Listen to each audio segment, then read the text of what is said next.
12월 18일 대림절 세 번째 수요일. 우연히 아름다운 약속 지켜. 젖을 뗀 후에 그를 데리고 올라갈새 수소 3마리와 밀가루 1에바와 포도주 1가죽부대를 가지고 실로 여호와의 집에 나아갔는데 아이가 어리더라. 사무엘상 1장 24절 말씀. 허균이 우리나라 제1의 시인으로 손꼽을만 하다고 한 시인이 있습니다. 바로 이행이라는 사람입니다. 그는 무오, 갑자, 기묘사화를 겪으면서 유배지의 노비에서부터 좌의정에 이르기까지 다양한 신분을 거쳤지만 일생 동안 4차례나 유배를 갔고 결국은 57세의 나이로 유배지에서 삶을 마쳤습니다. 그가 쓴 시 중에 우연히 아름다운 약속 지켜 즐겁게 참된 경지를 깨닫네 라는 구절이 있습니다. 즐겁게 참된 경지를 깨닫게 한 우연히 지킨 아름다운 약속은 무엇이었을까요? 어쩌면 대림절은 하나님과의 약속을 지키는 시간인지도 모릅니다. 한나처럼 하나님과의 약속을 지킬 때 하나님은 우리에게도 놀랍고 소중한 선물로 응답하실 것입니다. 여러분은 서원 기도를 해보신 적이 있습니까? 하나님께서 제게 무엇을 해주신다면 제가 이렇게 하겠습니다 라고 하는 기도가 바로 서원 기도입니다. 이러한 기도가 지금도 많은 기도자들 가운데 이루어지고 있는지는 확인할 수 없지만 제가 어린 시절 이러한 기도의 내용을 나누는 사람들을 어렵지 않게 볼 수 있었습니다. 건강, 재산, 자녀, 성공 등등 다양한 기도의 제목이 하나님께 아뢰어집니다. 그 대부분의 제목들은 사실상 지금의 현실과는 동떨어진, 그래서 어쩌면 기적과 같은 일들이 벌어져야 하는 것과 연관되어 있습니다.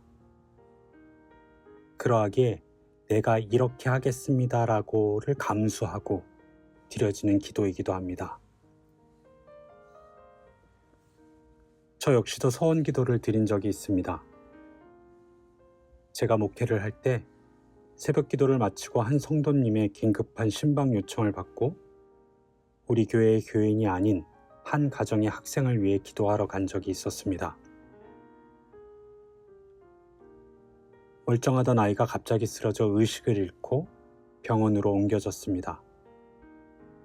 제가 갔을 때에는 병원에서는 태어난 상태이고 집으로 옮겨 산소호흡기와 기타 의료 장비를 갖추고 깨어나기만을 기도할 수밖에 없었던 상황에 제가 신방 요청을 받고 가서 기도하게 되었던 것입니다.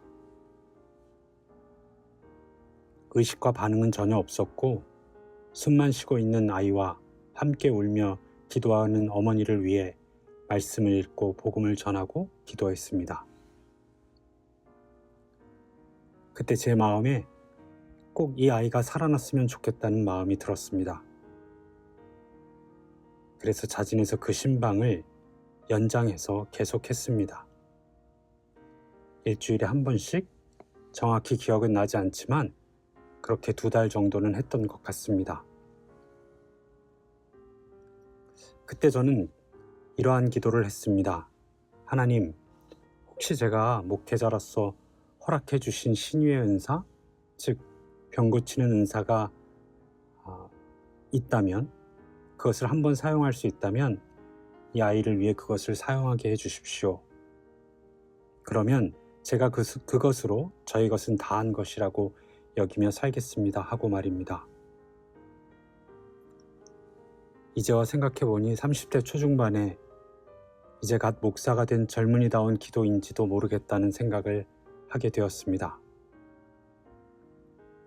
결과는 저의 그 서원 기도의 응답을 받지 못했다는 것입니다.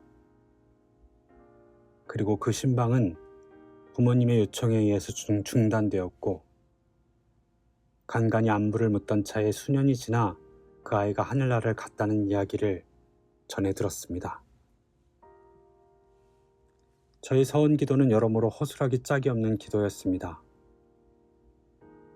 열정과 궁율이 없었다고 말하고 싶지는 않지만 저에게는 그러한 능력을 허락하신 적이 없었던 그 은사를 제가 의미로 있다고 전제하고 드린 기도였고, 어쩌면 그 깊은 중심에는 인정하고 싶지는 않지만 영웅이 되고 싶다는 마음도 있었던 것이 아닌가 하는 생각을 후회하게 되었습니다. 나는 분명 시간과 정성을 들인 것이 맞지만 정작 하나님의 마음은 어떠했는지를 묻지 못했습니다.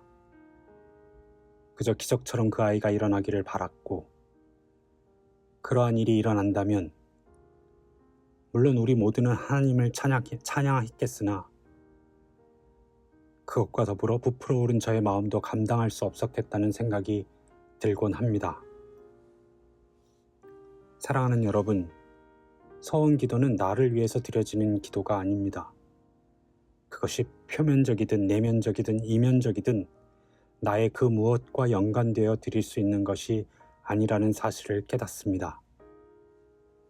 한나의 서원 기도는 그녀의 한을 풀어주기 위한 방법으로 응답된 것이 아니라 이스라엘을 구원으로 이끌 꼭 필요한 지도자 사무엘을 세우기 위하시는 하나님의 계획 아래 이루어졌다는 사실을 우리는 잊으면 안 됩니다.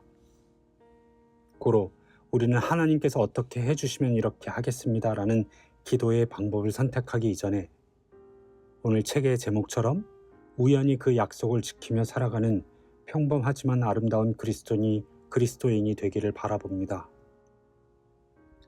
여기서 우연히 지킨다는 것은 하나님과 상관없이 내가 하나님께 약속한 것을 주소 면밀하게 이루며 살겠다라는 것이 아니라, 또 그것을 지키지 못해 중한 죄책감에 빠져 산다는 것이 아니라 하나님이 이미 우리에게 약속하신 그 약속을 믿으며 우리의 일상의 삶을 성실히 기쁘게 감사하게 살아내는 것을 뜻하는 것이라 생각합니다.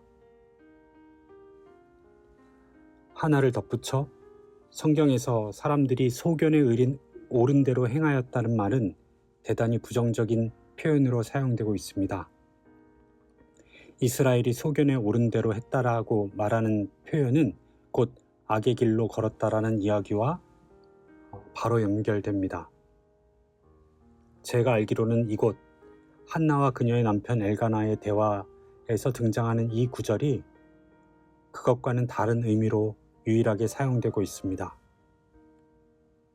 사무엘을 성전에 데리고 가겠다는 아내의 선언에 남편 엘가나는 그대의 소견에 옳은 대로 행하라고 말합니다. 엘가나 역시 사무엘이 이스라엘의 지도자로 세워져야 했던 하나님의 마음을 가지고 있었던 것이기 때문에 가능한 대답이 아니었을까 저는 그렇게 믿습니다. 곧 여기서 우리의 소견대로라고 하는 의미는 죄를 따르는 우리의 본성대로가 아닌 하나님 나라와 그의 뜻을 찾아가는 믿음의 본질대로 살아야 함을 가르쳐주고 있습니다. 사랑하는 여러분, 저와 여러분이 오늘 대림절 세 번째 수요일 아침에 그러한 기도를 함께 드릴 수 있기를 바랍니다. 주님, 믿음의 본질대로 살아가게 하옵소서 하고 말입니다. 기도하겠습니다. 사랑의 하나님, 약속을 하고는 지키지 못할 때가 참 많이 있습니다. 급할 때는 약속을 하지만 그 순간이 지나면 가볍게 여기고 맙니다. 주님 오심을 기다리는 이 시간, 주님과의 약속을 지키는 시간이 되게 하여 주시옵소서. 참된 즐거움으로 우리의 삶을 채우시고 우리를 이끌어 주시옵소서. 예수님의 이름으로 기도합니다. 아멘.